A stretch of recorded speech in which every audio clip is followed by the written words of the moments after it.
अस्सलामुअलैकुम। आज मैं हाज़िर हूँ जमात 10वीं क्लास 10th के मैथ्स हिसाब रियाज़ी का चैप्टर 1 बाब 1 हकीकी आदाद रियल नंबर्स के बारे में समझाने के लिए। तो जैसा कि नाम से ज़ाहिर होता है हकीकी आदाद यानी रियल नंबर, यानी हम इसमें तमाम नंबर के बारे में पढ़ेंगे। ठीक है, रियल नंबर वैसे होता क्या है, ये सारी चीज़ें हम नवी क्लास में पढ़ चुके हैं। यहाँ पर थोड़ा बहुत हम उनके बारे में जानेंगे, फिर हम अपनी क्लास का आगाज़ करेंगे। तो असल में रियल नंबर में जितने भी हमने नंबर पढ़े हैं वो सारे नंबर आ जाते हैं। ठीक है, जैसे जैसे नेचुरल नंबर। ठीक है, नेचुरल नंबर ऐसे नंबर होते हैं, और ध्यान रखें नेचुरल नंबर को n से ही दिखाते हैं। नेचुरल नंबर ऐसे नंबर होते हैं जिन्हें हम जिन्हें हम एक जिन्हें हम n से दिखाते हैं, और ऐसे नंबर होते हैं जो 1 से स्टार्ट होते हैं। ठीक है, 1 2 3 4 5 है ना, इस तरीके से चलता रहेगा आगे तक 1 से स्टार्ट होते हैं ऐसे नेचुरल नंबर। होल नंबर उसके बाद होते हैं, होल नंबर को हम w से दिखाते हैं। होल नंबर ऐसे नंबर जो 0 से शुरू होते हैं। ठीक है, 0 1 2 3 है ना, यानी आप नेचुरल नंबर में अगर 0 शामिल करते हैं तो होल नंबर बन जाएगा। उसके बाद आपका नंबर आता है इंटीजर का। ध्यान रखें इंटीजर को z से दिखाते हैं। तो ऐसे इंटीजर कैसे नंबर होते हैं, इंटीजर ऐसे नंबर होते हैं जो होल नंबर और negative integer, negative of natural number यानी -1 -2 -3 वगैरह है ना, डॉट डॉट डॉट, यानी ऐसा नंबर जो होल नंबर और नेगेटिव ऑफ नेचुरल नंबर यानी नेचुरल नंबर के मनफी लेने पर बनता है, एक ग्रुप बनता है, कलेक्शन बनता है, उन्हें हम इंटीजर कहते हैं। ठीक है, उसके बाद आपका आता है रैशनल नंबर। रैशनल नंबर को हम क्यू से दिखाते हैं। रैशनल नंबर ऐसे नंबर होते हैं जो पी वाई क्यू या पी अपॉन क्यू की शक्ल में लिखी जा सकती हो, और क्यू जो है वो ज़ीरो ना हो, यानी ये नीचे वाला नंबर ज़ीरो नहीं हो सकता। यानी पी वाई क्यू मतलब पी और क्यू कोई दो नंबर होंगे, जहाँ पर क्यू जो यानी नीचे वाला नंबर जो होगा जिसे हम डिनोमिनेटर कहते हैं वो ज़ीरो नहीं होगा। ठीक है, और ये दोनों क्या है, इंटीजर। ठीक है, इंटीजर क्या हो, ठीक है, पी क्यू क्या हो, इंटीजर। ठीक है, दोनों क्या होने चाहिए, बिलोंग। ये बिलोंग हो मतलब से ताल्लुक़ रखते हो, किससे ताल्लुक़ रखते हो, इंटीजर से। ठीक है, तो ये डेफिनेशन थी रैशनल नंबर की। अब एक नंबर और होता है इर्रेशनल नंबर। ठीक है, तो इर्रेशनल नंबर को आई से दिखाते हैं। ये कैसे नंबर होते हैं, ये ऐसे नंबर होते हैं जो P upon Q P by Q की फॉर्म में नहीं लिखी जा सकती हो, जहाँ पर क्यू ज़ीरो हो और पी और दोनों पी क्यू दोनों इंटीजर हो। ठीक है, तो वो नंबर जो P upon Q P by Q की फॉर्म में नहीं लिखी जा सकती है वो इर्रेशनल नंबर होंगे। उसके बाद आता है आपका रियल नंबर। कौन सा, रियल नंबर। अब रियल नंबर ऐसे नंबर होते हैं जो रैशनल और इरेशनल के कॉम्बिनेशन से मिलते हैं। यानी रैशनल और इरेशनल नंबर के बारे में अगर हम पढ़ते हैं तो वो नंबर रियल कहलाते हैं। यानी हम अब तक नेचुरल नंबर भी आपका रियल नंबर हो जाएगा, होल नंबर भी रियल हो जाएगा, इंटीजर भी रियल हो जाएगा, रैशनल भी रियल हो जाएगा, इरेशनल भी रियल। यानी अब तक जो भी नंबर आपने पढ़े वो सारे नंबर रियल नंबर में ही आएंगे। ठीक है, अगर मैं पूछूं आपसे क्या होल नंबर में इंटीजर, होल नंबर में रैशनल नंबर आते हैं, बिल्कुल नेचुरल नंबर आते हैं, बिल्कुल आप कहेंगे, क्योंकि नेचुरल नंबर 1 से स्टार्ट होते हैं और होल नंबर 1 से स्टार्ट हो रहे हैं नंबर। ठीक है, अगर मैं कहूँ इंटीजर जो है, इंटीजर में क्या होल नंबर आते हैं, तो आप कहेंगे बिल्कुल, क्यों, क्योंकि 0 1 2 3 तो यहाँ इसमें शामिल है। इसी तरीके से नेचुरल नंबर भी इसमें है। ठीक है, यानी हर वो नंबर अगर अपने से छोटा है, ठीक है, हर वो नंबर, जैसे अगर हम बात करें होल नंबर और इंटीजर की, तो इनमें से कौन सा नंबर बड़ा है। ठीक है, आप कहेंगे इंटीजर बड़ा है। तो बड़ा नंबर तो बड़ा नंबर जो है वो तो बड़ा नंबर जो है वो छोटे नंबर में तो नहीं आएगा, लेकिन छोटा नंबर यानी होल नंबर इंटीजर में आ जाएगा। ठीक है, तो ये ध्यान रखना, अगर पूछा जाए क्या ये नंबर इसमें आते हैं, मतलब क्या ये नंबर होते हैं, तो आपको ध्यान रखना है कि देखना है कि कौन सा नंबर उसमें से छोटा है, होल नंबर छोटा है या इंटीजर। तो हमें पता है कि इंटीजर बड़ा है क्योंकि इसमें ज़्यादा नंबर होते हैं, तो इंटीजर जो होगा वो होल नंबर में तो नहीं आएगा क्योंकि बड़ा है, तो छोटा होल नंबर होने की वजह से इंटीजर में होल नंबर आ जाएगा। ठीक है, इसी तरीके से मैं पूछूँ क्या रैशनल नंबर इंटीजर है, तो रैशनल नंबर तो बड़े होते हैं तो वो इंटीजर तो होंगे नहीं। ठीक है, और इंटीजर अगर मैं कहूँ क्या रैशनल है, तो बिल्कुल इंटीजर रैशनल हो क्योंकि छोटा और बड़ा हो सकता है। कैसे पहचानेंगे, देखो -2 ये इंटीजर है, हमें पता है किसी भी नंबर के नीचे 1 होता है, तो P upon Q P by Q form में लिखा गया और क्यू भी 0 नहीं है, तो इंटीजर। तो इसी तरीके से तमाम नंबर आप जानते हैं। इसी तरीके से दो नंबर, चार नंबर और होते हैं, चार नंबर और होते हैं, वो होते हैं प्राइम नंबर। ठीक है, composite number, even number, odd number. ठीक है, ये चार नंबर होते हैं। प्राइम नंबर कैसे नंबर होते हैं, प्राइम नंबर ऐसे नंबर होते हैं जो एक और खुद से डिवाइड हो जाते हैं, एक और खुद से तकसीम हो जाते हैं। ठीक है, या फिर हम कहें वो नंबर जिनके फैक्टर सिर्फ दो हैं, फैक्टर सिर्फ दो हों, ठीक है, वो प्राइम नंबर कहलाएंगे। जैसे अगर मैं बात करूं टू की, टू जो है वो दो, दो की बात अगर मैं करूँ तो दो जो है वो एक और खुद, यानी दो से और एक से डिवाइड हो जाएगा। तीन की बात करूँ तो ये तीन और एक से ही डिवाइड होगा, लेकिन अगर मैं चार की बात करूँगा तो एक और चार से तो हो जाएगा डिवाइड, लेकिन दो से भी हो जाएगा, तो वो प्राइम नहीं है।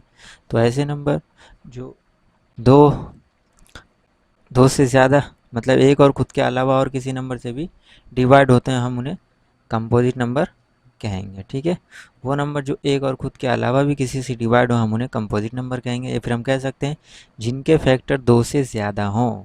ठीक है, जैसे अगर हम बात करें चार, चार एक और खुद से, यानी एक और चार से होने के बावजूद भी दो से हो जाएगा, तो दो से ज़्यादा फैक्टर होंगे, यानी एक और खुद के अलावा और नंबर से भी डिवाइड हो रहा, तो ये कंपोजिट हो जाएगा। ठीक है, छः की बात करें तो भी कंपोजिट है, आठ की बात करें तो भी, नौ की बात करें तो भी, तो इसी तरीके से चलता रहेगा। ठीक है, इवन नंबर ऐसे नंबर होते हैं जो दो से डिवाइड हो जाते हैं, दो से तकसीम हो जाते हैं। ठीक है, जैसे ज़ीरो, ज़ीरो तो किसी नंबर से भी हो जाता है, इसीलिए ये इवन नंबर में आ जाएगा। दो, चार, छः। ठीक है, तो इवन नंबर ऐसे नंबर जो दो के मल्टीपल हो या दो से डिवाइड हो जाए। ठीक है, ऑड नंबर ऐसे नंबर हो जो दो के मल्टीपल नहीं हो, दो से डिवाइड नहीं हो, तो वन हो जाएगा, थ्री हो जाएगा। ठीक है, फाइव हो जाएगा, सेवन हो जाएगा। ठीक है, चलता रहेगा। तो ऐसे नंबर जो दो से डिवाइड ना हो, दो से तकसीम ना हो, वो नंबर ऑड होंगे। जो दो से बजाय वो इवन, जिनके दो से ज़्यादा फैक्टर हों या दो से ज़्यादा एक और खुद के अलावा किसी और नंबर से भी डिवाइड हो जाए, वो नंबर आपके कंपोजिट कहलाएंगे। जो सिर्फ एक और खुद से ही डिवाइड हों वो प्राइम नंबर कहलाएंगे, यानी इनके सिर्फ दो फैक्टर हों प्राइम नंबर कहलाएंगे। तो ये नंबर के बारे में आपने पढ़ा, ये सब तमाम नंबर हकीकी आधार रियल नंबर में ही आते हैं। ठीक है, इतनी बात आपको है, उम्मीद है समझ में आ रही होगी।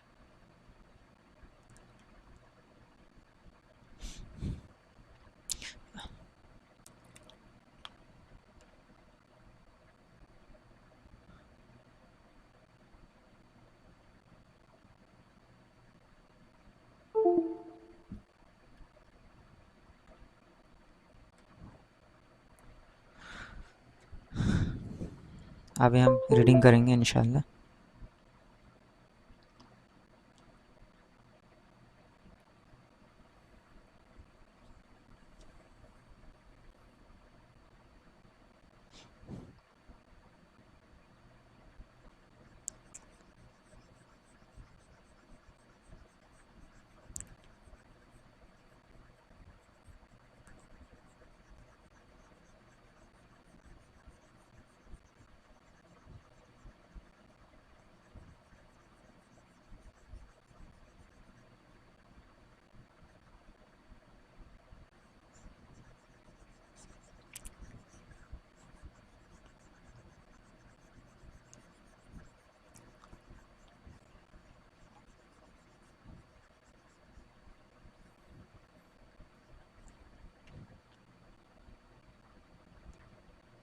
आइए शुरू करते हैं। तारुफ इंट्रोडक्शन यानी इनके बारे में जानते हैं। नवी जमात में आपने हकीकी आदाद रियल नंबर, हकीकी आदाद मतलब रियल नंबर, हकीकी आदाद रियल नंबर की दुनिया की तलाश की, मतलब उनके बारे में पढ़ा। और गैर नातिक यानी इरेशनल, ठीक है, इरेशनल नंबर से आपका साबका हुआ, यानी उनसे उनसे आपका ज़िक्र हुआ, यानी उनसे आपका वाबिस्ता हुआ, यानी उनसे आपका राब्ता हुआ। ठीक है, इस बाब में, इस चैप्टर में हम हकीकी आदाद यानी रियल नंबर का मुताला जारी, मुताला मतलब इनका ज़िक्र यानी इनके बारे में पढ़ना जारी रखेंगे।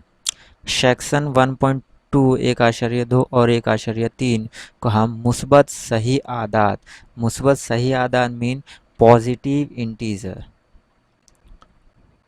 पॉजिटिव इंटीजर, पॉजिटिव इंटीजर मुस्बत सही आदाद की दो अहम खसूसियात से शुरू करेंगे, यानी दो अहम प्रॉपर्टीज़ पढ़ेंगे। ठीक है, जिसे अक्लिदियस का तकसीम, तकसीमी एल्गोरिथम, यूक्लिड डिवीज़न एल्गोरिथम, ठीक है, अक्लिदियस का तकसीम एल्गोरिथम या तकसीमी एल्गोरिथम भी आप बोल सकते हैं। और हिसाब का बुनियादी मसला यूक्लिड डिवीज़न एल्गोरिथम, ओके। और हिसाब का बुनियादी मसला basic fundamental theorem of arithmetic, fundamental theorem of arithmetic का मुताला करेंगे। ठीक है, मतलब इन दो इम्पोर्टेंट पॉजिटिव इंटीजर के प्रॉपर्टीज़ हैं, उनके बारे में यहाँ पर हम पढ़ेंगे। ठीक है, वो 1.2 और 1.3 में होगा। अक्लिदियस का एल्गोरिथम, अक्लिदियस का तकसीम एल्गोरिथम जैसा कि नाम से ही ज़ाहिर है सही आदात की तकसीम से मुतालिक है, यानी दो सही आदात दिए होंगे और आपको उसमें तकसीम करना है, जैसा कि आप पहले तकसीम करते आ रहे हैं लगभग वैसा ही है।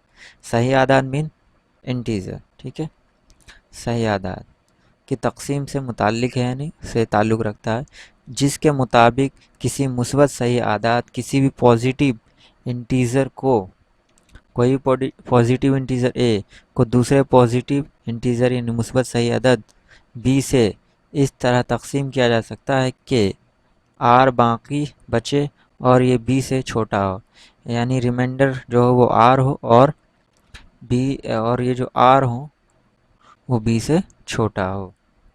आप में से बहुत से तलबा इसको लंबी तकसीम यानी लॉन्ग डिवीज़न की हैसियत से पहचानते हैं, यानी लॉन्ग डिवीज़न आप समझते हैं ये। हालांकि ये नतीजा समझने और बयान करने में काफ़ी आसान है, यानी इसे समझाना और बताना बहुत आसान है। सही आदाद यानी इंटीजर की तकसीमी खुसूसियात डिवीज़न प्रॉपर्टी से मुतालिक इसके बहुत से इस्तेमाल हैं। इसमें से चंद ही के बारे में हम इस बाब में, इस चैप्टर में मुताला करेंगे यानी पढ़ेंगे। ठीक है, तो यहाँ पर इन्होंने कहा कि कोई भी दो इंटीज़र आप ले लें, मान लीजिए कोई इंटीज़र मुस्बत सही आदाद ए और बी हैं। ठीक है, ये दो ले लिए, हम ए को यहाँ पर ले लेते हैं 8 और बी को यहाँ पर ले लेते हैं हम 16। ठीक है, तो इन्होंने कहा कि कोई दो मुस्बत सही आदाद हो ए और बी। ठीक है, अब ए को दूसरे मुस्बत सही आदाद बी से तकसीम करते हैं, तो ए हमारा 8 है, तो यहाँ पर असल में ए जो होगा वो बड़ा होगा बी से। तो अगर ये ठीक है, हम ए को 48 ले लेते हैं और बी को 16 ले लेते हैं।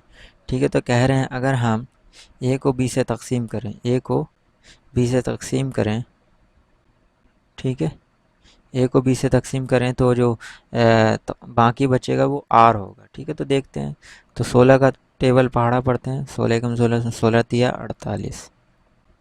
ठीक है, तो बाकी क्या बचा 0, तो यहाँ ये बाकी को ही हम रिमाइंडर बोलते हैं यानी आर बोलते हैं। ठीक है, तो बाकी बचेगा और ये बी से छोटा होगा, देख लेते हैं 0 0, क्या बी जो है 16 उससे छोटा है, बिल्कुल। ठीक है ना, तो कुछ यही कहना चाह रहे हैं, बाकी इनके और डिटेल वो हम थ्योरम यानी मसला 1.1 में ही देखेंगे। ठीक है,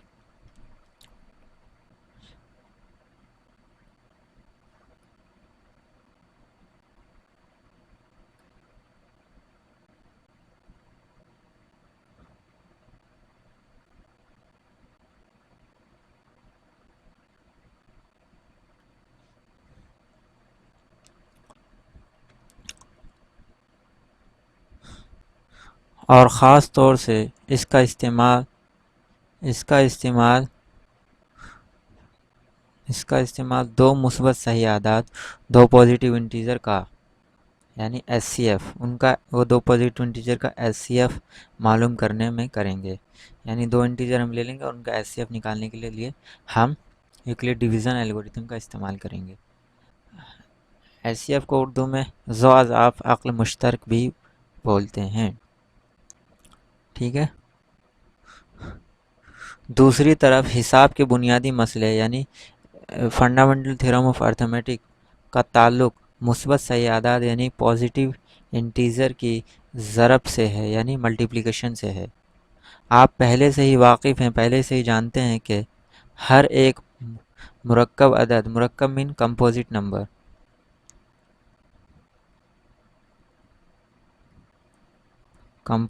मुरक्कब अदद को एक मखसूस तरीके से मुफरिद अदद मतलब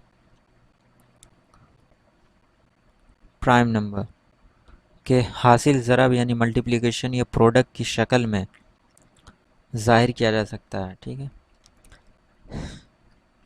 अब इन्होंने क्या कहा, कोई दो मतलब मुस्बत सही अदद आपको दे रखा, कोई आपको मुस्बत सही अदद जो कि मुरक्कब हैं, ठीक है, तो कोई भी मुरक्कब यानी कंपोजिट नंबर आपको दिया, मान लीजिए 8 है वो कंपोजिट नंबर, आप इसे लिख सकते हैं यानी बराबर लिख सकते हैं। किसके बराबर लिख सकते हैं? मल्टीप्लिकेशन यानी प्रोडक्ट के, ज़रब का, हासिल ज़रब की फॉर्म में, किसके?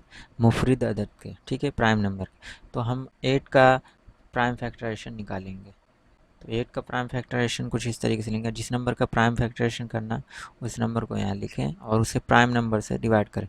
सबसे छोटे से करें, सबसे छोटे से यहाँ 2 होता है, 2 से यहाँ चले जाएगा क्योंकि ये इवन नंबर है ना। ये स्टार्टिंग अगर एंड डिजिट इवन है, यूनिट डिजिट अगर इवन है तो नंबर 2 से डिवाइड हो जाता है। तो 2 चौक 8, फिर से चले जाएगा ये 2 से, 2 दूनी 4, फिर से चले जाएगा ये 2 से, 2 एकम 2। तो जब यहाँ 1 आ जाए, जो ये बचा है, जो ये आया है यहाँ पर, इन्हें बस मल्टीप्लाई करके लिख देना है, 2 ज़रब 2 ज़रब 2। ठीक है। अब इसे हम 2 की पावर 3 लिख सकते हैं। ठीक है। तो हमने यहाँ पर यही करा कि प्राइम नंबर हमें, सॉरी, कंपोजिट नंबर हमें 8 दिया था, हमने इसे प्रोडक्ट ऑफ प्राइम यानी हासिल ज़रब की शक्ल में लिखा, किसके? मुफरिद अदद के। ठीक है। तो यही कुछ हम सीखने वाले हैं, इसे और डिटेल में हम सीखेंगे इंशाल्लाह आगे। ये अहम हकीकत ही हिसाब का बुनियादी मसला यानी फंडामेंटल थ्योरम ऑफ अर्थमेटिक कहलाता है यानी है। ये नतीजा भी समझने और बयान करने में काफ़ी आसान है और ये रियाजी के मैदान में, रियाजी के फील्ड में, मैथमेटिक के फील्ड में, in the field of mathematic में इसके दौरिस और अहम इस्तेमाल है यानी अच्छे इस्तेमाल है। हम हिसाब के बुनियादी मसले फंडामेंटल थ्योरम ऑफ अर्थमेटिक का इस्तेमाल दो अहम इस्तेमालात में यानी एप्लीकेशंस में करेंगे।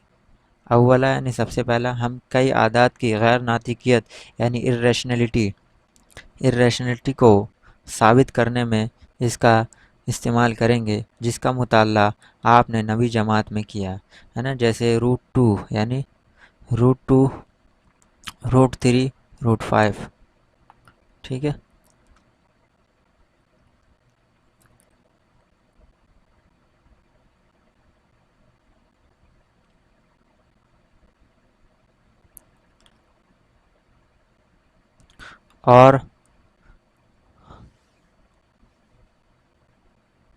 और सानिया यानी सेकंड, दूसरा, इसका इस्तेमाल ये जानने के लिए करेंगे कि कब नातिक अदद यानी रैशनल नंबर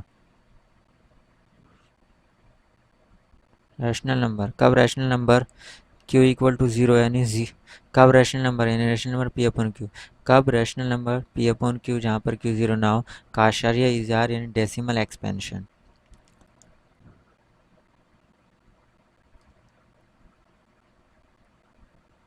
कब डेसिमल एक्सपेंशन?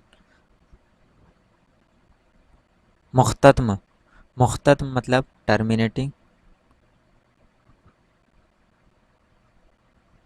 टर्मिनेटिंग, और कब गैर मुख्तत्म यानी नॉन टर्मिनेटिंग।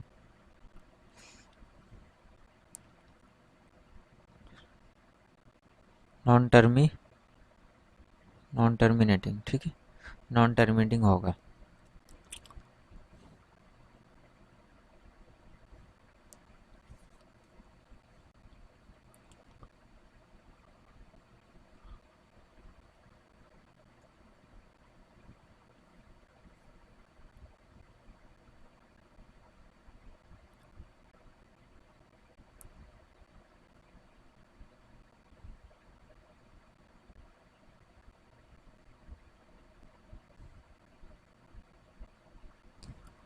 और तकरारी है। और ऐसा हम पी अपॉन क्यू के निस्बनुमा यानी डिनोमिनेटर, ठीक है, जो कि क्यू, डिनोमिनेटर क्यू, ठीक है, डिनोमिनेटर क्यू के मुफरिद अज़ाए ज़रबी यानी प्राइम फैक्टराइजेशन को देख कर कर सकते हैं। आप देखेंगे कि क्यू के मुफरिद अज़ाए ज़रबी पी अपॉन क्यू के अशरिया फैलाव यानी डेसिमल एक्सपेंशन के बारे में हतमी बात बताता है, यानी रियल बात, सही बात बताता है। आइए हम अपने मुताले को शुरू करते हैं, अब पढ़ते हैं। जितनी भी चीज़ें हम इंट्रोडक्शन में देखें वो सब चीज़ों को हम इंशाल्लाह सही से पढ़ने वाले हैं, ठीक है। वैसे इन्होंने बताया है, अगर हम बात करें, देखो कहा था हमें पता है rational number P upon Q की शक्ल में होता है, यानी मान लीजिए 8/12, ठीक है, ये रैशनल नंबर है। हमें पता है ये टर्मिनेटिंग कब होगा, नॉन टर्मिनेटिंग कब होगा, ठीक है, ये हमें पता है। अगर ये पूरा पूरा डिवाइड हो जाएगा तो टर्मिनेटिंग है, नॉन टर्मिनेटिंग कब होगा, जब ये पूरा डिवाइड नहीं होगा, मतलब ये रिपीट कर रहा होगा, ठीक है, नॉन टर्मिनेटिंग रिपीटिंग होगा। इसे डिवाइड करके हमने देखा था, लेकिन यहाँ पर हम बिना डिवाइड करें देखेंगे, बिना डेसिमल एक्सपेंशन बनाए देखेंगे, ठीक है। तो हम इनके डिनोमिनेटर यानी क्यू का प्राइम फैक्टराइजेशन निकाल लेंगे। जैसे हम क्यू का इसका प्राइम फैक्टराइजेशन निकालेंगे तो 12 का हो जाएगा 2 × 2 × 3, ठीक है, ठीक है, ये प्राइम फैक्टराइजेशन होगा। देख लें, दो भी प्राइम नंबर है, दो भी प्राइम नंबर है, तीन भी प्राइम, प्राइम फैक्टराइजेशन मतलब प्राइम नंबर का मल्टीप्लिकेशन, ठीक है। तो 12 का यानी डिनोमिनेटर का प्राइम फैक्टराइजेशन निकाल लिया हमने, निस्बनुमा का प्राइम फैक्टराइजेशन निकाल लिया। न्यूमरेटर को हम शुमार कुनिंदा कहते हैं और निस्बनुमा हम डिनोमिनेटर को कहते हैं, ठीक है। हमने इनका प्राइम फैक्टराइजेशन निकाल लिया। अब देखें, ये अगर 2 की पावर और 5 की पावर, 2 की पावर m मल्टीप्लाई 5 की पावर n, यानी 2 और 5 की पावर ही हो, यानी इनका जो प्राइम फैक्टराइजेशन में सिर्फ 2 और 5 ही आए, ठीक है, तब तो ये जो रैशनल नंबर है वो उनका डेसिमल एक्सपेंशन जो होगा वो टर्मिनेटिंग होगा, ठीक है। तो ये सारी चीज़ें हम सीखने वाले हैं। अगर ऐसा नहीं होगा तो नॉन टर्मिनेटिंग रिपीटिंग, तो यहाँ पर आपका नॉन टर्मिनेटिंग रिपीटिंग होगा। हम इसे करके देख लेते हैं, चलो ठीक है, ठीक है, पॉइंट लगाया 0, 12×8 = 96, ज़्यादा हो जाएगा, 12×7 = 84, 12×7 = 84, 12×6 12×6 करते हैं, 6×2 = 12, 12 का 2 हासिल, 1, 6 एकम 6 और 1 7, ठीक है, 12×6 = 72, 8 बचा, ठीक है। फिर वही बात है, फिर 0, 12×6 फिर वही है ना 72, फिर 8। तो आप क्या देख रहे हैं, बिल्कुल 6 आ रहा है, यानी 0.6666 ये चलता जा रहा है, तो टर्मिनेटिंग नहीं है, नॉन टर्मिनेटिंग रिपीटिंग, टर्मिनेट नहीं हो रहा और रिपीट कर रहा है, ठीक है। तो यही है। तो ये सारी चीज़ें हम डिटेल में सीखेंगे अभी इंशाल्लाह आगे की, आगे है ये सब चीज़ें।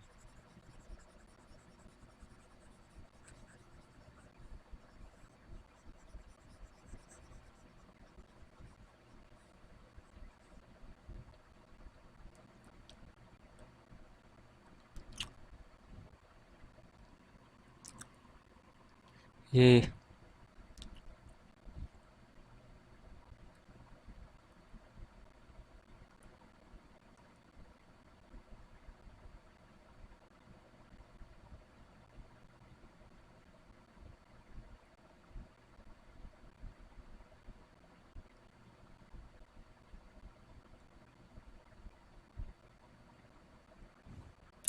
ये हमारा इंट्रोडक्शन था। इंशाल्लाह हम इन सब के बारे में डिटेल में अगली वीडियो में पढ़ेंगे। तब तक के लिए बने रहें मेरे चैनल पर और चैनल को ज़रूर सब्सक्राइब करें और लाइक ज़रूर करें और मुझे सपोर्ट करें, मेरा हौसला अफजाई करें। इंशाअल्लाह मैं आपके साथ जुड़ा रहूँगा। अस्सलाम वालेकुम।